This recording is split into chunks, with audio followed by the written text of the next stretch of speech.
bom dia a todos. Então, começando aqui, passando um recado, lembrando a todos, a gente está produzindo cada vez mais conteúdo para vocês. Então, inscrevam-se no canal da Asset, ativem aí o sininho e deixem o like nos vídeos que vocês gostarem para que a gente consiga controlar melhor aí o conteúdo que a gente produz e deixar tudo mais bem alinhado. Começando pelo cenário internacional. Eu acho que o mês passado ele traz dois fatores políticos, né? Principais, pensando em Brasil, sempre pensando como as coisas vão reverberar aqui no Brasil. De um lado, a gente tem a eleição no México, e ali a gente teve a vitória da candidata do AMLO, que já era esperado, mas o que surpreendeu mais foi o número de votos no Congresso. Então, eles conseguiram a maioria constitucional na Câmara e ficaram muito perto disso no Senado, de tal sorte que eles podem aprovar aí reformas constitucionais, como, por exemplo, isso está sendo aventado, dissolver a Suprema Corte, o Supremo, e eleger os próximos ministros por eleições populares. E aí também uma questão de uma série de mudanças de marco regulatório. O peso mexicano reagiu muito mal, isso acabou reverberando também aqui no Brasil. Mas o primeiro ponto é o governo AMLO, que teve uma política de reajuste muito agressiva de salário mínimo, teve uma vitória cachapante. Eu tenho medo que eu tenho receio que essa seja uma das lições aí a serem tiradas aqui no Brasil. A gente também teve o primeiro debate aí nas eleições, ou um não debate nas eleições dos Estados Unidos. Eu acho que nem o mais otimista dos republicanos poderia esperar um desempenho até difícil de colocar adjetivos do presidente Biden. Então aí acho que Trump fica muito favorito. A gente pode discutir mais para frente tarifas, como isso pode repercutir no dólar e tudo mais. Mesmo o fiscal americano, acho que o Bruno Marques talvez fale um pouco sobre isso daqui a pouco. Mas o ponto é que a volta do Trump ao poder certamente deixaria o governo brasileiro, mas assim, o sinal internacional seria que o risco eleitoral talvez fosse maior. Então, acho que pensando aí nas políticas públicas, no fiscal brasileiro, o mês não foi bacana, pensando nos sinais vindo de eleições aí lá de fora. Além disso, eu destacaria a desaceleração da economia americana. Então, a gente teve uma leitura muito baixa de inflação em maio, e a gente vai ter um PIB do segundo TRI que chegou-se a estimar aí 3, 4% anualizado. Provavelmente não vai crescer muito diferente do primeiro trimestre, alguma coisa em torno de 2%, talvez até um pouco menos. Com destaque aí para consumo das famílias e o imobiliário desacelerando. Então, aquela história de alta de juros nos Estados Unidos, o Fed pressionado, isso vai ficando cada vez mais para trás. Ontem a gente teve um evento em Sintra, organizado pelo Banco Central Europeu, com a Christine Lagarde, o Jerome Powell e o nosso presidente do Banco Central do Brasil, Roberto Campos Neto. E lá o Powell se mostrou muito satisfeito com a dinâmica atual aí da inflação ao longo desse ciclo, tá? Então, não dá para cravar que o Powell tem 2 cortes de juro nesse ano, mas as coisas caminham aí para uma discussão entre 1 e 2 cortes de juros. Acho que menos do que um corte, a conjuntura atual parece mostrar que não é o caso, mas aí a gente pode, de repente, ter 2 cortes de juros nesse ano. Quando a gente vem para o Brasil, o mês pode ser classificado como um encontro da realidade. Então, de um lado, o arcabouço fiscal começa a ser questionado, começa a ser mais questionado, né? Então, a gente vem tendo mês após mês surpresas na evolução da despesa obrigatória, leia-se aí Previdência e BPC. Isso é algo que já vem sendo alertado por parte dos analistas desde agosto do ano passado. Então, eu lembro que quando foi enviado o PILOA, o Caio Dias, do meu time que faz fiscal, falava que a despesa com previdência estava 25 bi subestimada. E os números estão só piorando. Hoje em dia, a gente acha que, se juntar Previdência e BPC, a gente já tem cerca de 30 bi subestimado. Vai chegando-se num nível que vai ficar muito difícil, e aí lembrando, né, a despesa obrigatória cresce, como a gente tem um teto de gasto, o governo tem que cortar, bloquear, é o termo técnico, despesas discricionárias para não estourar esse teto. E o que a gente vem observando é que se os nossos números estiverem certos, e tem casas com números piores do que os nossos, a magnitude do bloqueio dificilmente seria politicamente palatável. Para vocês terem uma ideia, a gente está falando aí de um bloqueio de 20, 25 bi, o governo está falando que vai precisar fazer um de 3 bilhões de reais. Parte da discrepância decorre do fato de o governo estar colocando na rua um programa de pente fino para combater fraudes e pessoas que, enfim, não necessariamente fraudes, mas pessoas que recebem o benefício sem ter direito. Estima-se que vai economizar 10 bilhões aí com isso. Então, no orçamento já tinha 12 bilhões de combate à fraude. A gente ainda nem entendeu se esse 10 é uma revisão para baixo, mas eu acho que o governo já está trabalhando com quase 20 bilhões de combate à fraude. É um número que, quando a gente estava lá no governo Temer em 2017, a gente conseguiu num ano inteiro 10 bi. Tudo bem que o bolo de despesa era menor, mas o governo está falando de conseguir aí entre 12 e 20 bi em 6 meses. Nos parece mais uma projeção inflada. Então, o mercado questiona a dificuldade do governo em cortar a despesa, medidas de corte de despesa para preservar o arcabouço, e o futuro do arcabouço entra em xeque no seu primeiro ano, surpreendendo aí algumas pessoas, né? Tinha gente que acreditava. Quando a gente vai para as receitas, a gente tem um desempenho bom esse ano. De um lado, o governo fez 2 acertos muito grandes ano passado, né? O primeiro, que já estava em lei, mas o governo peitou politicamente, que foi reonerar os combustíveis. E o segundo foi a retirada do crédito de CMS da base do Piscofins. É um negócio super técnico, mas que está ajudando na arrecadação.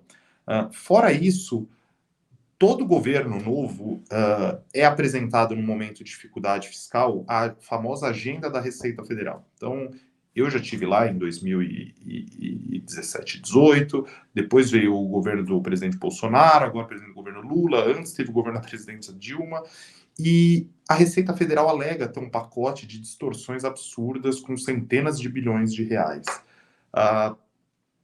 E dada a sinalização do ministro Haddad da meta zero, dada a necessidade dessa meta zero aí politicamente para o arcabouço, o governo abraçou a agenda da Receita Federal, que sempre foi tratada com muito ceticismo, e agora os dados obviamente estão frustrando, né? Então, o CARF, quando mudou-se o CARF lá atrás, pode falar, diminuiu-se o número de acordos, os contribuintes começaram a ganhar mais, mas a arrecadação de RPJ, a arrecadação de impostos caiu nesse período. Isso muda, porque a empresa sempre pode recorrer depois à subvenção de CMS. Então, no final do ano teve a pedalada do crédito tributário, essa sim, das compensações tributárias, essa está gerando 30, eventualmente 36 bi de receita este ano. Sempre difícil a gente saber o que é a medida, o que eram os créditos que expiraram, mas tudo isso que eu estou elencando aqui, está ficando até meio confuso para vocês, é para exemplificar que esse foi o primeiro governo que de fato acreditou na agenda da Receita Federal. Espero que seja o último. Então, as medidas não vão ter eficácia. A gente tem 55 bi estimados aí no orçamento de receita vindo das mudanças do CARF. A tendência é que isso seja zero, para não falar que é zero, pode ser que chegue em 1 bi aí, alguma coisa assim. E o governo vai ter que ir revisando ao longo do ano as despesas, não só para o teto de gasto, mas também para a meta de primário. Com a diferença que a meta de primário ele sempre pode mudar a meta. O teto ele tem que mudar o arcabouço. Muito provavelmente ele não vai conseguir cumprir nenhum dos dois. Tá? Então, a questão do teto, eu acho que o governo vai brigar, eu acho que a barra é mais alta para mudar, a meta não. Mas a gente teve esse encontro de contas aí, o mercado começou a questionar se o arcabouço já cai no primeiro ano. E aí realmente é algo que é classificado como muito ruim, né? E aí a gente viu essa piora de prêmio de risco. É óbvio que falas de integrantes do governo não ajudam, então teve aí um pouco de fogo na gasolina, mas o pano de fundo é o arcabouço vai parar de pé este ano ou não. E dada a despesa previdenciária, tem uma chance razoável que não pare de pé. E como a gente transmite isso para a política monetária? Eu acho que o ciclo, ontem o painel em Sintra foi muito elucidativo pelo seguinte: a gente tinha uma presidente do Banco Central que começou a cortar agora, moderadamente, a gente tem um que ainda não começou, a gente teve um que parou muito antes do que ele achava. Acho que eu não vou usar o termo erro ou acerto, mas algo aconteceu diferente do que o Banco Central esperava. A nosso ver, várias coisas, mas acho que o pecado capital foi tratar o balanço de risco como neutro e começar a cortar o juro quando, à época, muito influenciado por um movimento concentrado em alimentos, um movimento grande, uma deflação grande de alimentos, mas em alimentos, a gente sabe que está fora do horizonte relevante, vai pegar inércia por um tempo, vai pegar serviço, vai pegar tudo. Mas o Banco Central, que se dizia na dúvida se começava a cortar ou não, cortou, dividido 5-4, 150 pontos. 50 pontos, sinalizando pelo menos mais duas de 50. Manteve esse ritmo, sempre tratando o balanço de risco como neutro. Assim, acho que o fiscal brasileiro é impossível ser considerado balanço de risco neutro. Acho que a chance das coisas não evoluírem como era prometido eram muito claras. E, assim, falava-se que não havia relação mecânica entre política monetária e política fiscal. Na macroeconomia moderna, não existe relação mais mecânica e mais automática do que a fiscal e monetária. Então, com isso, o Banco Central tomou um risco muito grande e agora vai ter que rever o plano. A gente vê, ele começou a cortar o juro com as expectativas desancoradas, as expectativas estão ainda mais desancoradas e seguem desancorando. Esse movimento de taxa de câmbio, mesmo que ele recue um pouco, mesmo que ele deve ter um impacto adicional nas expectativas de inflação de 2025, pelo menos, que é o horizonte relevante. As projeções apresentadas no relatório de inflação parecem ultrapassadas hoje, então o Banco Central falava, olha, se eu não cortar o juro até o final do ano que vem, que já é um negócio super estrito, ficar tanto tempo parado assim o juro no Brasil, eu vou conseguir entregar a inflação um pouquinho acima da meta. Mas isso com o câmbio de 5,30. A gente está discutindo agora aqui com o câmbio de 5,60. Essas projeções já devem estar em 3,4, 3,3. E isso com premissas ainda razoavelmente favoráveis de ato do produto e juro neutro. Então, tudo isso somado, eu não consigo ver um elemento do livro-texto que não indique a necessidade de alta de juros, seja para corrigir o erro passado, seja porque cortou demais ou muito rápido, seja por ter minimizado o risco e agora ter se colocado numa situação diferente daquela que esperava. O nosso cenário base passa a ser de 4 altas de juro nesse ano, não, começa em setembro, 4 altas de 25, uma derradeira em janeiro. Eu sei que é um ciclo tímido, é um ciclo sem contrapartida no Brasil, a gente nunca subiu tão pouco juro, mas a gente está colocando isso no cenário inicialmente como uma correção de rota. Uma vez que suba, é razoável pensar em subir mais o juro do que está aí dado o histórico? Sim, mas de novo, a gente está vendo como uma correção de rota feita de forma unânime no Copom. Eu acho que 5-4 de novo seria algo que não interessaria a ninguém. Então, o Copom deve agir, eu acho que foi muito elucidativo, o Copom agiu como deveria na última reunião, coeso, com argumentos técnicos. O dissenso também tinha sido técnico, mas acho que ali era uma discussão porque não estamos subindo, não se cair nos 50 ou 25. Então, esse passa a ser nosso cenário. A gente estava construtivo com atividade. O Rio Grande do Sul parecia que o impacto ia ser menor do que esperava, parece que vai ser menor do que esperava, mas esse aperto recente de condições financeiras coloca em xeque principalmente o PIB do ano que vem. Então, a gente acha que no PIB do ano que vem, que a gente projetava alguma coisa em torno de 2%, o crescimento deve ir para 1% mais ou menos.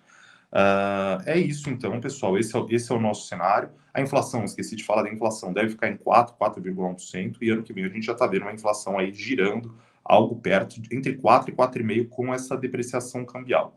Então, esse é nosso cenário base a partir de agora. A gente coloca essas altas de juros a partir de setembro, com impacto no crescimento do ano que vem. Obviamente, isso vai gerar uma tensão dentro do governo e a gente vai ter desdobramentos, especialmente ao longo do ano que vem. Fernando, qual que é o cenário alternativo? Qual que é o cenário que isso não acontece?